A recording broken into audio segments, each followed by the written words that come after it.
परिस्थितीची जाण आणि आवश्यकता बघून राज्य सरकारने शेतकरी कर्जमाफीचा निर्णय घेतलाय।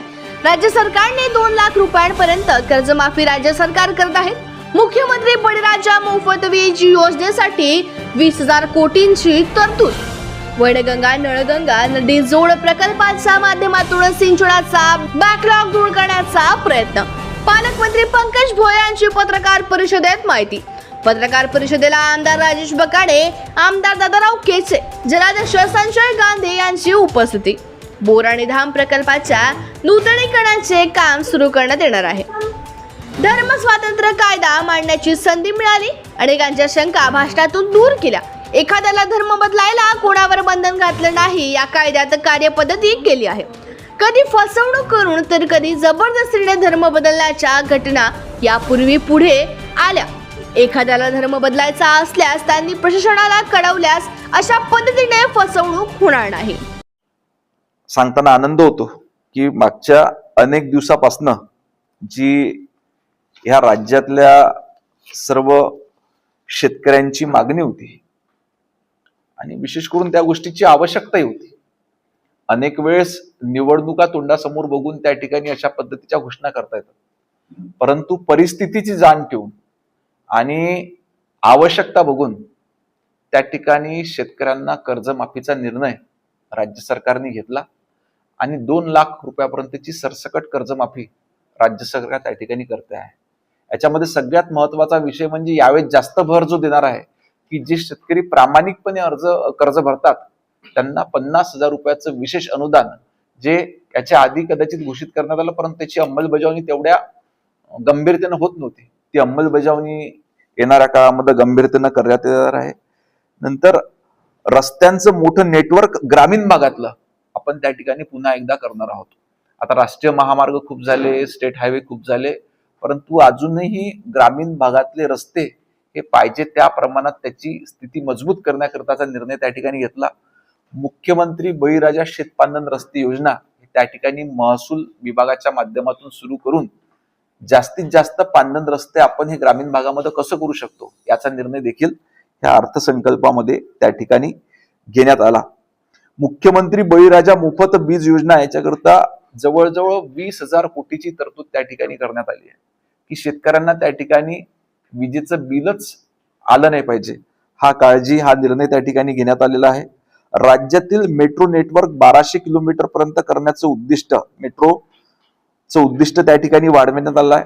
दुसरा, विदर्भाकरिता एक जो ऐतिहासिक निर्णय घेण्यात आला तो म्हणजे वैनगंगा ते नळगंगा नदीजोड प्रकल्प।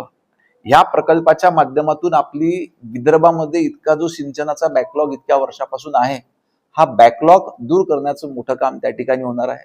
याला प्रशासकीय मान्यता देखील त्या ठिकाणी देण्यात आलेला आहे आणि लवकरच या कामाची सुरुवात त्या ठिकाणी होऊन भंडाऱ्यावरून हे काम सुरू होऊन विदर्भातले जवळजवळ सर्व जिल्हे आपण त्यामध्ये कव्हर करतो आहे। आज ह्या अर्थसंकल्पामध्ये सांगताना राज्य स्तरावर तर अनेक निर्णय घेण्यात आलेच, परंतु त्याच पद्धतीनं आपल्या जिल्ह्याकरिता देखील बऱ्याचशा गोष्टी आपण ह्या अर्थसंकल्पामध्ये करून घेतलेल्या, आपण त्याला प्रसिद्धी दिली आहे। मागच्या 50 ते 60 वर्षाआधी वर्धा जिल्ह्यातले 2 मुख्य सिंचन प्रकल्प होते, बोर प्रकल्प आणि धान प्रकल्प। याच्या नूतनीकरणाचं काम आपण त्या ठिकाणी हाती घेतोय आणि त्याच पद्धतीने याची युटिलायझेशन मॅक्झिमम करून शेवटपर्यंत टेलपर्यंत पाणी कसं पोहोचवता येईल शेवटच्या शेतकऱ्यांपर्यंत, हा त्या माध्यमातून आपण त्या ठिकाणी प्रयत्न करणार आहोत। नंतर अर्थसंकल्पामध्ये 4ही मतदारसंघामध्ये जवळजवळ मला असं वाटते 100 कोटी रुपयाच्या वर रस्ते आणि पुलांकरता ह्या अर्थसंकल्पामध्ये दिलेले आहे जिल्ह्याकरता 4ही मतदारसंघामध्ये। नंतर बांबू विकास प्रकल्पाला विशेष महत्व याच्यामध्ये दिल्यात 50,000 कोटींचा बांबू विकास प्रकल्प, कारण बांबूचं पीक हे वेगवेगळ्या क्षेत्रामध्ये त्या ठिकाणी उपयोगी ठरतं। गडचिरोलीला जे स्टील हब म्हणून घोषित करण्याचा निर्णय माननीय मुख्यमंत्र्यांनी घेतला, याला त्या ठिकाणी सुरुवात झालेली आहे। ह्या गडचिरोलीमध्ये ज्या पद्धतीचं आयरन ओर मिळतं ते देशामध्ये अतिशय उत्कृष्ट दर्जाचा आयरन ओर असल्याची माहिती त्या ठिकाणी आहे आणि मोठ्या प्रमाणावर गुंतवणूकदार त्या ठिकाणी येत आहेत। परंतु सन्माननीय मुख्यमंत्री महोदयांचं अभिनंदन याच्याकरता केलं पाहिजे की गडचिरोलीमध्ये जर का एखाद्या कंपनीला त्या ठिकाणी ब्लॉक हवे आहेत कोलचे, तर त्यांनी सांगितलं की गडचिरोलीला लगत असलेले विदर्भातले जे इतर जिल्हे आहेत त्या ठिकाणी त्यांना इंडस्ट्री टाकणं कंपल्सरी आहे. म्हणजे आता एखाद्या कंपनीला जर का गडचिरोलीमधून त्याला ब्लॉक पाहिजे, आयरन ओरचा ब्लॉक पाहिजे, त्याला भंडारा, वर्धा, चंद्रपूर किंवा आजूबाजूला लगतचे जे जिल्हे आहेत त्या ठिकाणी एक इंडस्ट्री टाकावं लागेल, मग त्याला तो त्या ठिकाणचा ब्लॉक त्या ठिकाणी अलॉट होणार आहे. अशा पद्धतीनं अनेक निर्णय राज्य सरकारच्या वतीनं घेण्यात आलेले आहे. बाकी आपल्याला माहितच आहे की वर्धेकरता उमेद मॉल त्या ठिकाणी मंजूर झालेला आहे.